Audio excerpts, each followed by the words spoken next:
Hello class. Welcome back to our channel ASMIQ। आज मैं आपके लिए लेके आया हूँ सीटेट 2021 के जो पेपर चल रहे हैं EVS पर्यावरण अध्ययन के टॉप 30 क्वेश्चन। और पूरा पेपर जो है वो यहीं से आ रहा है। अगर आपने मेरी पुरानी वीडियो EVS की सीटेट से रिलेटेड नहीं देखी है तो लिंक डिस्क्रिप्शन में जाकर आप दे सकते हैं। और प्लीज़ वीडियो के एंड तक बने रहिएगा। जो भी क्वेश्चन 16 तारीख में या उसके बाद 20 तारीख में या 21 तारीख में आए वो सारे क्वेश्चन के आंसर इसको EVS के आपको पर्यावरण अध्ययन में इसमें ज़रूर मिलेंगे। अगर चैनल पर पहली बार है तो प्लीज़ चैनल को सब्सक्राइब करिए ताकि आपकी सीटेट EVS पर्यावरण रिलेटेड क्वेश्चन हो सके। और आपको अगर बेहतर तैयारी करनी है तो चैनल से जुड़ जाएं और चैनल का बेल आइकन बटन ज़रूर दबाएं। ठीक है, तो चलिए वीडियो को स्टार्ट करते हैं। और जो भी क्वेश्चन रिपीट हुए हैं या रिपीट हो रहे हैं वो सारे क्वेश्चन इस एक ही वीडियो में हैं। और नेक्स्ट वीडियो आपको बहुत जल्द EVS पर्यावरण अध्ययन की टॉप 30 क्वेश्चन की ज़रूर मिलेगी। तो चलिए स्टार्ट करते हैं। आज का पहला क्वेश्चन क्या कह रहा है, देखिए क्या है। ये सारे क्वेश्चन जो हैं वन लाइनर लिए हैं मैंने ताकि आपके ज़्यादा से ज़्यादा क्वेश्चन कवर हो सके इस वीडियो में। देखिए पहला क्वेश्चन क्या है।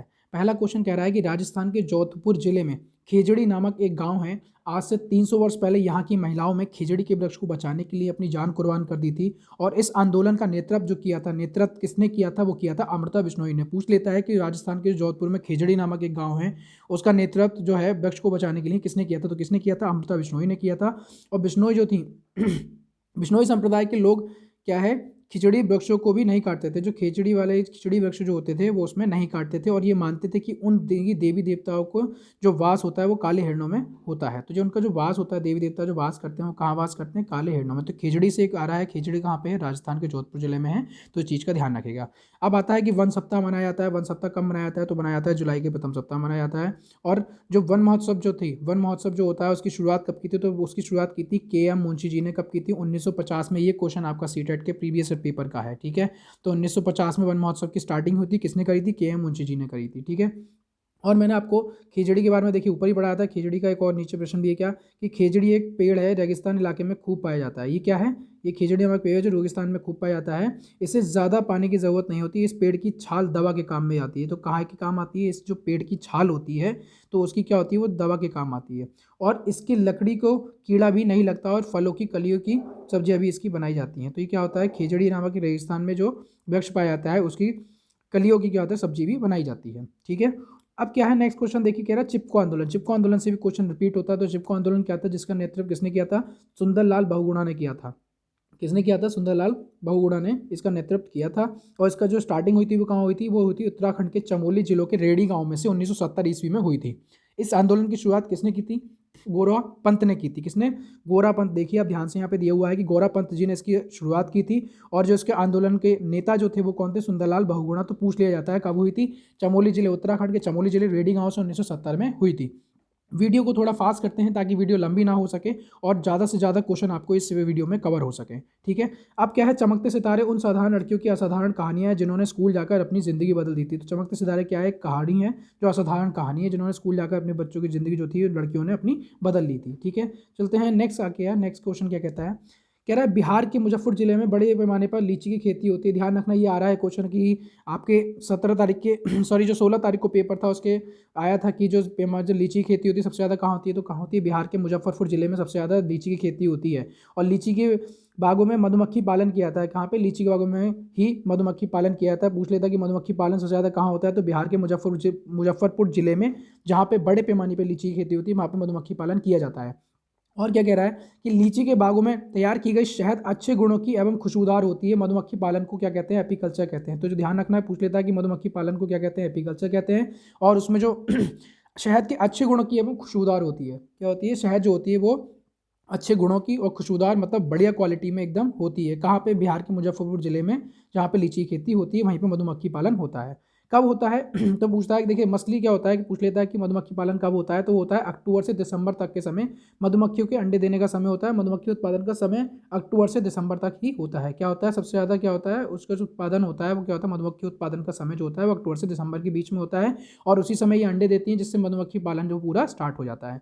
और मधुमक्खी पालन के लिए उनके बक्से तैयार किए जाते हैं। बक्से में क्या करता है, बक्से के नज़दीकी पास में एक चीनी का घोल बनाकर रख दिया जाता है। तो क्या होता है, चीनी का घोल बनाकर रख दिया जाता है जिससे वो उसे चूस के उसमें वापस जाती हैं। ठीक है, कैसे बनाती हैं, देखिए हर एक छत्ते में एक रानी मक्खी होती है जो अंडे देती है। रानी मक्खी करती है, अंडे देती है। और छत्ते में कुछ नर मक्खियाँ भी होती हैं। छत्ते में बहुत सारी काम करने वाली मक्खियाँ भी होती हैं। ये दिन भर काम करती हैं और शहद के लिए फूलों का रस ढूंढती हैं। क्या आती है, शहद के लिए फूलों का रस ढूंढती हैं। और जब किसी मक्खी को रस मिल जाता है तो वहाँ पर क्या होता है, एक प्रकार का नाच करती है, एक प्रकार का डांस करती हैं, जिससे क्या होता है दूसरी मक्खियों को पता चल जाता है कि वहाँ पर रस प्राप्त हो गया, वहाँ से रस वो लेके जाती हैं और वो जो पूरा छत्ता होता है मधुमक्खियों का वो पूरा तैयार करती हैं। तो ध्यान रखना, तो रानी मक्खी होती है जो अंडे देती है, ठीक है, तो ये पूछ लेता है। अब दूसरी क्या आती है, श्रमिक मक्खियाँ भी होती हैं। श्रमिक मक्खियाँ करती हैं जो बच्चों को पालती हैं और छत्ता भी बनाती हैं। तो श्रमिक मक्खियाँ जो होती हैं, जो मजदूरी वाली मक्खियाँ होती हैं, वो क्या होती हैं, वो बच्चों को पालती भी हैं और छत्ता भी बनाती हैं, तथा उनके द्वारा ही शहद उत्पादन किया जाता है। किसके द्वारा, पूछ लेता है कि शहद उत्पादन किसके द्वारा किया जाता है, श्रमिक मक्खियों के द्वारा शहद का उत्पादन किया जाता है। और उनका जो भोजन होता है वो क्या होता है, खुद शहद ही होता है। और नर मक्खी छत्ते के लिए कुछ खास काम नहीं करती है। तो मतलब जो मेल्स मक्खी होती है वो क्या होती है, छत्ते के लिए कुछ काम नहीं करती। तो देखिए इसमें से जो 16 तारीख को पेपर था उसमें सारे क्वेश्चन आए हुए थे। मधुमक्खी जो है सबसे ज़्यादा लीची का खेती कहाँ होती है, तो मुजफ्फरपुर बिहार में होती है। मधुमक्खी पालन कब होता है, अक्टूबर से दिसंबर के बीच में होता है, क्योंकि ये मधुमक्खियों को अंडे देने का समय होता है। ठीक है, चलते हैं नेक्स्ट क्वेश्चन के, तो सारे इंपॉर्टेंट पार्ट हैं। ठीक है, चलिए नेक्स्ट क्वेश्चन की ओर चलते हैं। देखिए है कि मधुमक्खियों की तरह क्या है, चींटियां भी मिलजुल कर करती हैं और चींटियों का काम भी बटा हुआ होता है। इसमें रानी मक्खियां अंडा देती हैं और सिपाही चींटी बिल का ध्यान रखती है। ठीक है, और काम करने वाली चींटियां भोजन बीन कर लाती हैं। क्या, जो काम करने वाली चींटियां होती हैं भोजन को बीन कर लाती है। दीमक का पता ही है, दीमक का भी रिपीट हो जाता है। दीमक कहाँ रहते हैं, झुंड में रहते हैं सबसे ज़्यादा।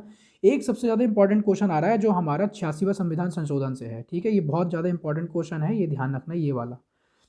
इसमें क्या आ रहा है, 86वां संविधान संशोधन जो 2002 में हुआ था, इस संविधान संशोधन के द्वारा प्राथमिक शिक्षा को मौलिक अधिकार का दर्जा प्रदान किया गया है। किसके थ्रू, आर्टिकल 21 का में या आर्टिकल 21 ए में जो है अनुच्छेद 21 ए में ये प्रावधान किया गया है कि जो 6 से 14 वर्ष के बच्चों के लिए अनिवार्य एवं निःशुल्क शिक्षा की व्यवस्था करेगा। एवं संविधान संशोधन के द्वारा अनुच्छेद 45 में पुराने प्रावधान को प्रतिस्थापित कर ये प्रावधान किया गया है कि राज्य 6 वर्ष के नीचे बालकों का लालन पालन एवं उनकी शिक्षा व्यवस्था करेगा। ठीक है, अगर आपको इस वीडियो की पीडीएफ चाहिए तो मेरे टेलीग्राम चैनल पे आप जाके ज्वाइन कर लें, और टेलीग्राम का जो लिंक है वो डिस्क्रिप्शन में दे रखा है। ठीक है, तो इसकी पीडीएफ आपको वहाँ पे मिल जाएगी। तो 86वां संविधान संशोधन जो क्या होता है, इस संविधान संशोधन के द्वारा प्राथमिक शिक्षा को मौलिक अधिकार का दर्जा प्रदान किया गया है। और कहाँ पे किया गया, अनुच्छेद 21 काम में प्रावधान किया गया है। और 6 से 14 वर्ष के लिए बच्चों के लिए अनिवार्य निःशुल्क शिक्षा की व्यवस्था करेगा, ये इसमें किया गया है। प्रावधान जो संविधान संशोधन के द्वारा हुआ था वो अनुच्छेद 45 में पुराने प्रावधान को प्रतिस्थापित कर प्रावधान किया गया है। ठीक है, और 6 वर्ष से नीचे बालकों का लालन पालन एवं उनकी शिक्षा व्यवस्था करेगा, ये इसके लिए प्रावधान किया है इसमें। अब होता है मच्छर। मच्छर जो होता है कैसे पहचानते हैं, मच्छर शरीर की गंध खासकर पैरों के तलवे की और शरीर की गर्मी से हमें ढूंढ लेते हैं। ये वो सारे क्वेश्चन हैं जो मैं क्या नाम है ईवीएस की 3rd 4th 5th की बुक से ला रहा हूँ। खासकर जो क्वेश्चन आ रहे हैं वो 5th क्लास की बुक से ईवीएस से आ रहे हैं। तो अगर आपने ईवीएस की बुक नहीं देखी है तो आप उसको देख लीजिए और पढ़ लीजिए अच्छे से। ठीक है, अब क्या है, ज़्यादातर पक्षियों की आंखें उनके सिर के दोनों तरफ होती हैं। पक्षी एक ही समय में दो अलग अलग चीज़ों पर नज़र डाल लेते हैं। ये बिल्कुल सामने देखते हैं तब इनकी दोनों आंखें एक ही चीज़ पर होती हैं। तो क्या होता है, ज़्यादातर पक्षी क्या होते हैं, इधर उधर अपनी जो आंखें हैं वो घुमा के दो चीज़ें देख सकते हैं। मनुष्य सिर्फ एक ही दो आंखों से एक ही चीज़ देख सकता है। ठीक है, चलिए चलते हैं नेक्स्ट क्वेश्चन की ओर। ज़्यादातर पक्षियों की आंखों की जो पुतलियाँ होती हैं वो घूम नहीं सकती हैं। जो पुतलियाँ जो होती हैं वो नहीं घूमती हैं, वे अपनी गर्दन घुमाकर ही आसपास देखते हैं। कौन, पक्षी। ठीक है, अब एक क्वेश्चन ये भी रिपीट हुआ है आपका सीटेट में, रिपीट पिछले साल मतलब पेपरों में भी आया था और अब भी ये पेपर में रिवाइज हो सकता है, तो ध्यान से देखिए। जो चील होता है, एक होता है चील, एक होता है बाज और गिद्ध। इनकी जो नज़र होती है वो हमसे 4 गुना ज़्यादा दूर से देख पाते हैं।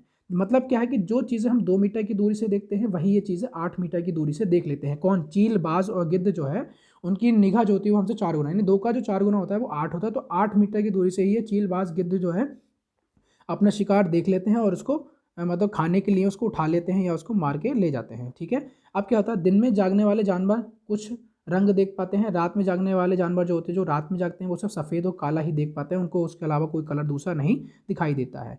हमें पक्षियों के कान दिखाई नहीं देते, उनके बाहरी कान छोटे छोटे छेद जैसे होते हैं, उनके पंखों से ढके रहते हैं। जो उनके कान होते हैं वो क्या होते हैं, उनके पंखों से ढके रहते हैं, जो हमें दिखाई नहीं देते हैं।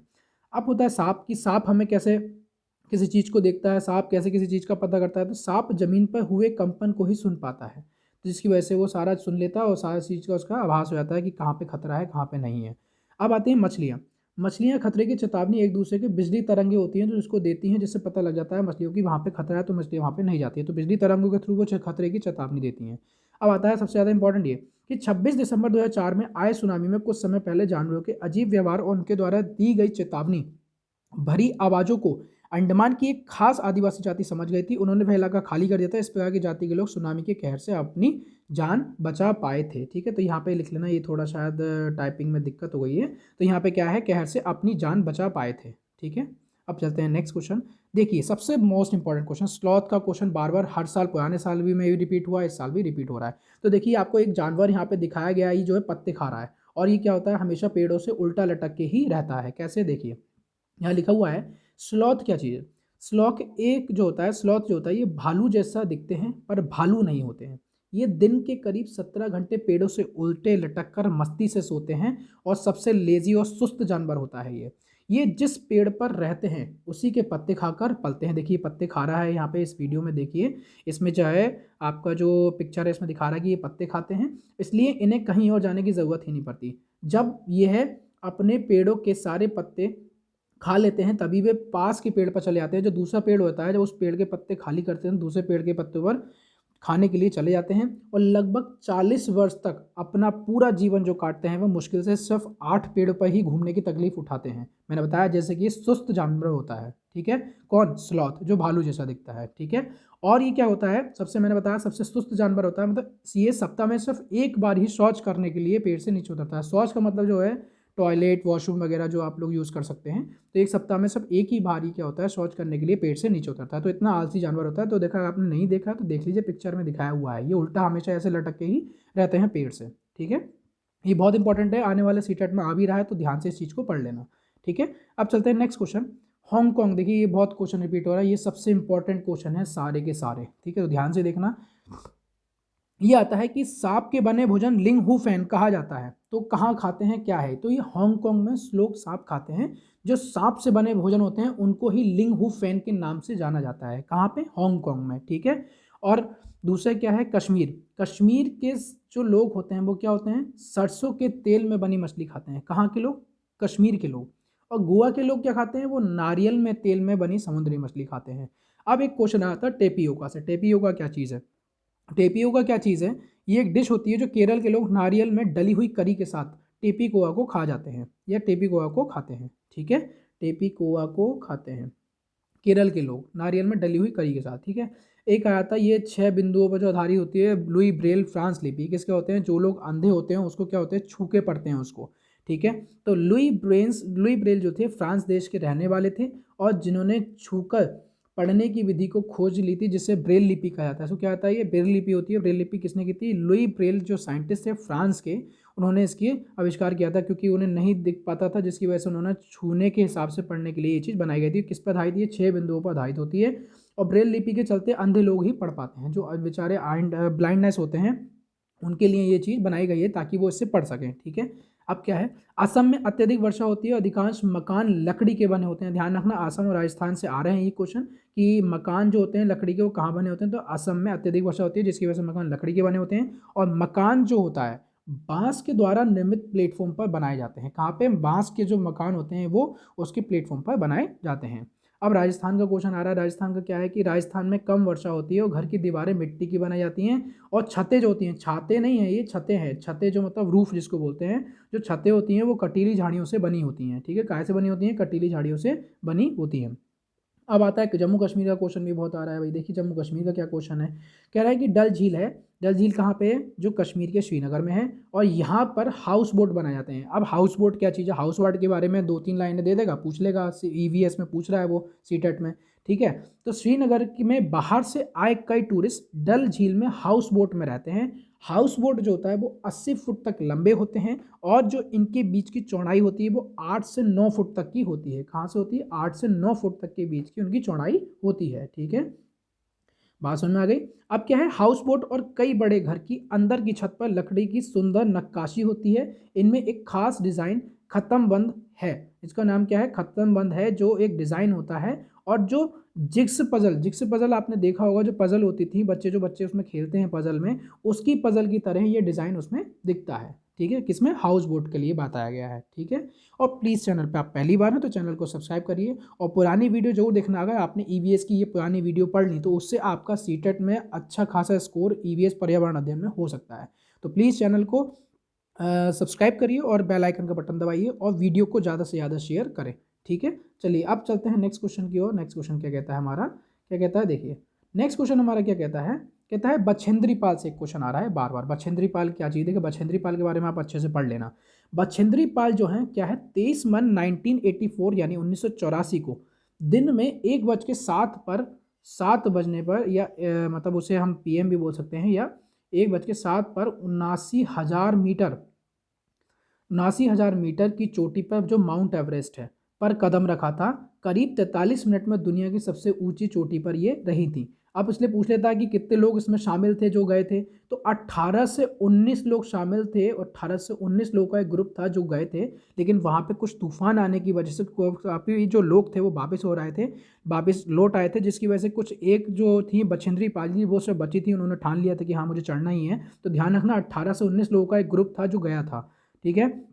लेकिन वहाँ पे बर्फीला तूफान आया था, इसकी वजह से काफ़ी लोग वापस लौट आए थे। सिर्फ ये थी जिन्होंने हिम्मत करके अपनी 43 मिनट की दुनिया में सबसे ऊंची चोटी पर, इसके साथ ही बछेंद्री पाल भारत की क्या थी, पहली और संसार की कौन सी थी, 5वीं ऐसी महिला बन गई थी जिन्होंने एवरेस्ट पर सबसे पहला कदम रखा था। यह फतेह करने वाली प्रथम भारतीय महिला थी। पूछ लेता है प्रथम भारतीय महिला कौन थी एवरेस्ट को पार करने वाली, तो वो बछेंद्री पाल थी। कब चढ़ी थी, 23 मई 1984 को, ठीक है। और इसकी चोटी की जो ऊंचाई है वो कितनी है, 79,000 उसकी ऊंचाई है, ठीक है। विश्व में 5वीं है, संसार में 5वीं है, और भारत की प्रथम भारतीय महिला है जो माउंट एवरेस्ट को मतलब चढ़ी थी, ठीक है। अब आता है कि माउंट एवरेस्ट को नेपाल में किस नाम से जाना जाता है या तिब्बत में किस नाम से जाना जाता है। तो देखिए माउंट एवरेस्ट को नेपाल में सागर माता के नाम से जाना जाता है, और तिब्बत में चोमोलुंगमा के नाम से जाना जाता है। तिब्बत में क्या, चोमोलुंगमा, और नेपाल में सागर माता के नाम से इनको जाना जाता है। किसको, माउंट एवरेस्ट को, ना कि बछेंद्री पाल को। तो माउंट एवरेस्ट को नेपाल में किस नाम से, सागर माता, और तिब्बत में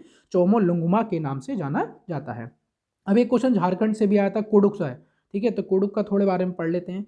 कुडुक क्या चीज़ है, देखिए झारखंड की कुछ जातियों में, झारखंड की जो कुछ जनजातियां हैं की भाषा में कुडुक कहते हैं, ठीक है। यहाँ की जनजाति के लोग वनों को अपनी साझा बैंक मानते हैं। साझा मतलब सुलझा हुआ जो बैंक होता है जिसे साझा हो सकता है।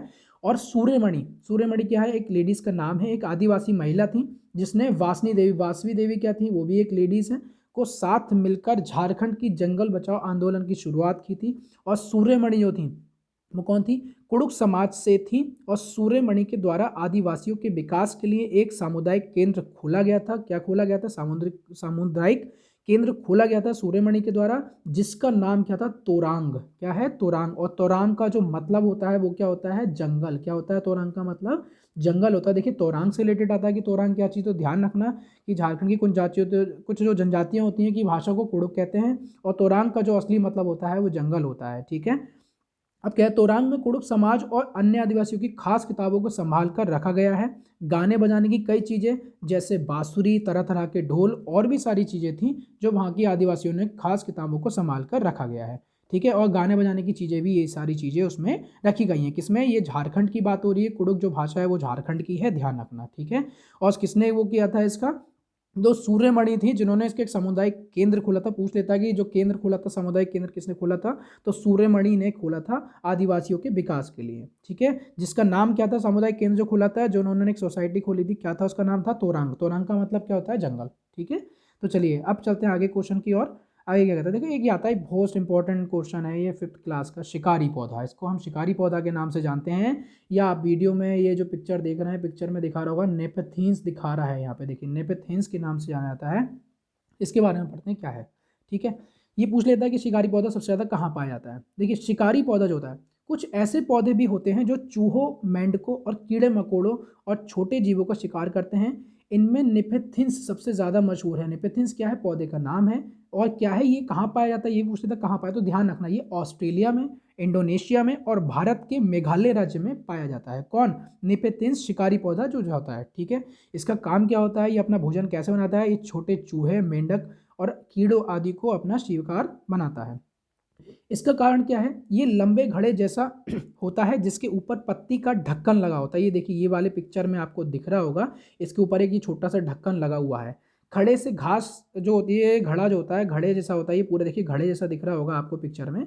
तो घड़े जैसा ये पूरा होता है। इसमें क्या होता है, घड़े से खास खुशबू निकलती है, एक खुशबू निकलती है जिससे छोटे कीड़े मकोड़े क्या होते हैं, अपने उसके पास जो होते हैं खींचे चले आते हैं, और पौधों के ऊपर पहुंचते ही कीड़े अंदर फंस जाते हैं और बाहर निकल नहीं पाते हैं, जिससे ये पौधा चतुराई से शिकार कर लेता है। तो इस पौधे का क्या काम है, इस पौधे का काम क्या, छोटे जो कीड़े मकोड़े मेंढक होते हैं वो इसमें जो ये जो आपको दिख रहा है, ये इसमें क्या होते हैं, पहले इसकी खुशबू से इसके पास आते हैं और इसमें फिर गिर जाते हैं। गिरने के बाद वो निकल नहीं पाते, जिसकी वजह से ये उनको खा जाता है। ठीक है, तो इस शिकारी पौधे से एक आपका क्वेश्चन आया हुआ है, आपके कल 20 और 21 तारीख में भी ये क्वेश्चन आया हुआ है। तो ध्यान से शिकारी पौधे को पढ़ लीजिए। सबसे ज़्यादा पूछा जाता है कि इसका नाम क्या है, निपेथिन्स है। और ये कहाँ पाया जाता है, ये ऑस्ट्रेलिया में, इंडोनेशिया में, अगर भारत में पूछता है तो भारत के मेघालय राज्यों में पाया जाता है। काम क्या होता है, छोटे पेड़ पौधों को खाना होता है, जिसके चतुराई से उसका शिकार करता है। ठीक है, बात समझ में आ गई। तो ठीक है, आज का ये लास्ट क्वेश्चन था। और thanks for watching this video. ज़्यादा से ज़्यादा वीडियो को शेयर करें। अगर आपने ईवीएस की पुरानी वीडियो नहीं देखी है तो लिंक डिस्क्रिप्शन में दिया हुआ है, तो आप लिंक जाके देख सकते हैं। ठीक है, और आप सिर्फ ये क्वेश्चन जरूर पढ़िए, ताकि आपके सीटेट में ये जरूर रिवाइज हो रहा है। अगर आपको पीडीएफ चाहिए तो लिंक उसका जो डिस्क्रिप्शन में दे रखा है टेलीग्राम का, आपको उस पर भी पीडीएफ मिल जाएगी। Thanks for watching this video, और चैनल को सब्सक्राइब और बेल आइकन का बटन जरूर दबाएं। Thank you.